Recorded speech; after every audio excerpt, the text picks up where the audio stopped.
ناظرین، عام انتخابات میں پاکستان تحریک انصاف کی جانب سے لیول پلینگ فیلڈ نہ ملنے کی شکایات پر ناقابل تردید حقائق سے پردہ اٹھا دیا گیا ہے۔ در حقیقت تمام سیاسی جماعتوں کو یکساں مواقع میسر ہیں، جبکہ لیول پلینگ فیلڈ نہ ملنے اور رکاوٹیں ڈالے جانے کے دعوے کرنے والی پاکستان تحریک انصاف کی جماعت کے اقدامات اور سرگرمیاں اب کسی سے ڈھکی چھپی نہیں رہیں۔ یہ سیاسی جماعت پرتشدد واقعات، خاص طور پر شہداء کی یادگاروں اور فوجی تنصیبات کو نشانہ بنانے میں ملوث ہے، اور سانیہ 9 مئی میں اجتماعات اور اس کی قیادت کے ملوث ہونے کے ناقابل تردید شواہد موجود ہیں۔ اس حوالے سے متعدد ویڈیوز اور بیانات بھی منظر عام پر آ گئے ہیں، جن میں پاکستان تحریک انصاف کے رہنماؤں اور کارکنوں کے سانیہ 9 مئی میں ملوث ہونے کے ثبوت واضح طور پر دیکھے اور سنے جا سکتے ہیں۔ اور انہوں نے کدھر احتجاج کرنا؟ جی ایچ کیو کے سامنے کرنا، جو بھی آرمی جدھر ہوگی ادھر ہی کرنا تھا، کنٹرول روم پر کرنا تھا۔ عوام کور کمانڈر گھر کا دروازہ توڑ کے مین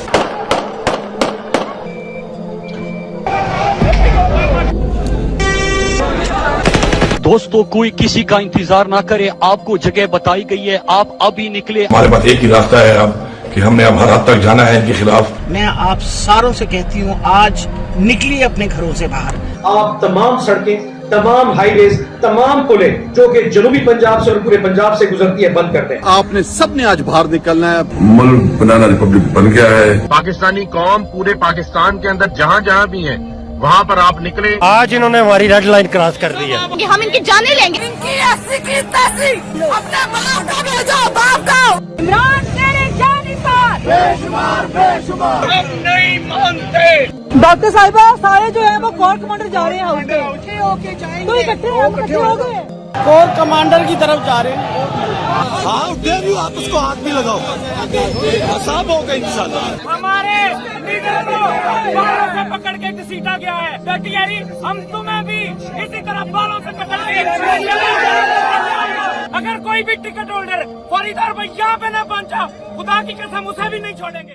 ناظرین، اس سب کے بعد یہ سوال کیا جا رہا ہے کہ کیا پاکستان تحریک انصاف نے بھی 9 مئی کو ریاست کو لیول پلینگ فیلڈ دی تھی، اور جب جلاؤ گراؤ، توڑ پھوڑ اور ریاست پر حملہ کیا گیا تب یہ لیول پلینگ فیلڈ کہاں تھی؟ ناظرین، پوری دنیا میں ایسا کہیں بھی نہیں ہوتا کہ جو قوتیں ریاست مخالف شرپسندی اور ریاستی املاک کی توڑ پھوڑ کریں اور پھر بعد میں الیکشن میں بھی حصہ لیں۔ جس کے بعد ماہرین کا سوال ہے کہ آخر پاکستان تحریک انصاف کس طرح کی لیول پلینگ فیلڈ کی ڈیمانڈ کر رہی ہے، اور کیا یہ چاہتے ہیں کہ انہیں اس طرح کی لیول پلینگ فیلڈ دی جائے جس میں یہ بار بار ریاست مخالف جلاؤ گراؤ، توڑ پھوڑ اور پاک فوج مخالف کارروائیاں کرنا شروع کر دیں اور شہداء کی تنصیبات کو نظر آتش کر دیں؟ تو انہیں یہ بات سمجھ لینی چاہیے کہ یہ لیول پلینگ فیلڈ پاکستان کی عوام انہیں کبھی نہیں دے گی، اور پاکستانی عوام کا مطالبہ بھی ہے کہ جو لوگ بھی اس کے اندر ملوث تھے ان کو سخت سے سخت سزائیں دی جائیں اور کسی سے معافی یا نرمی کی کوئی بات نہ کی جائے، کیونکہ یہ ایک شخص کے بارے میں نہیں بلکہ پورے ملک کی سالمیت کی بات ہے۔ انہوں نے کہا کہ اگر آج 9 مئی کے کسی ملزم کو چھوڑ دیا گیا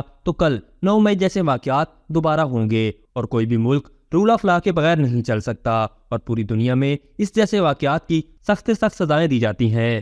جو آدمی غلطی کرے گا تو ہی ول پنش۔ جب تک آپ ان کو سزا نہیں دیں گے یہ سلسلہ اس طرح ہی چلتا رہے گا۔ فوج کے مخالف یہ چیزیں نہیں ہونی چاہیے، بالکل بھی، جنہوں نے کیا بالکل ملنی چاہیے، آرمی ایکٹ کے تحت ملنی چاہیے، فوجی عدالتوں کے تحت۔ جو ملوث ہے ان کو سزا ملنی چاہیے، جو بھی غلط، ایون وہ نہیں، اس کے علاوہ بھی عوام کا مطلب جو مرضی کرے کا مطلب یہ نہیں ہے کہ جو مرضی کرے۔ ہر ملک میں رول آف لا ہوتا ہے اور رول آف لا کو فالو کریں گے، اور جو لوگ رول آف لا کو فالو کرتے ہیں وہی کامیاب ہوتے ہیں۔ 9 مئی کا واقعہ جس نے کیا میں شدید مذمت کرتا ہوں، اور جو ان میں انوالو ہے، چاہے وہ میرا بیٹا ہو، چاہے میرا بھائی ہو، چاہے میرا باپ ہو۔ 9 مئی کا جو واقعہ وہ تو ہمارے ملک اور ہماری خود مختاری پہ حملہ ہے نا۔ جس نے بھی یہ تباہی کی، چاہے میں وہ میرا بیٹا ہے چاہے میرا باپ ہے، اس کو سزا ملنی چاہیے۔ جو اس ملک کی عزت اور سیکورٹی کا سوچے وہی ہمارا لیڈر ہے۔ ابھی تک کے لیے صرف اتنا ہی۔ مزید دلچسپ اور تازہ ترین خبروں سے آگاہ رہنے کے لیے ہمارے چینل اسلام آباد انسائیڈر کو سبسکرائب کرنا مت بھولیے، اور اگر ہماری یہ ویڈیو آپ کو اچھی لگی ہے تو اسے لائک کر دیں اور اپنی قیمتی رائے کا اظہار نیچے دیے گئے کمنٹ سیکشن میں ضرور کریں۔